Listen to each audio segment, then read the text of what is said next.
विलासरावजी बद्दल देवाभाऊला आदर. होऊ घातलेल्या मनपा निवडणुकीच्या प्रचारासाठी भाजपा प्रदेशाध्यक्ष रवींद्र चव्हाण यांनी लातूरात स्वर्गीय विलासरावजी देशमुख यांच्याबद्दल चुकीचे विधान केल्याने लातूरसह महाराष्ट्रात याचे पडसाद उमटले. परंतु विजय संकल्प सभेत बोलताना मुख्यमंत्री देवेंद्र फडणवीस यांनी सावरासावर करताना म्हणाले की या लातूरला एक वेगळी ओळख दिली ते माजी मुख्यमंत्री विलासरावजी देशमुख असतील.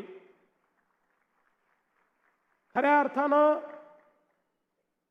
विलासरावजी देशमुख एक असं नाव आहे की जे पक्षाच्या पलीकडे ज्या नेत्यांचा आपण या महाराष्ट्राच्या जडणघडणीमध्ये मोलाचा वाटा आहे म्हणून ज्यांचा आपण आदर करतो त्यातलं एक प्रमुख नाव हे विलासराव देशमुखांचं आहे.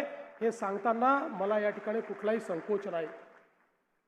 आणि म्हणून 2 दिवसापूर्वी या ठिकाणी काही गोंधळ तयार झाला, काही कन्फ्युजन झालं. आमचे अध्यक्ष या ठिकाणी आले होते.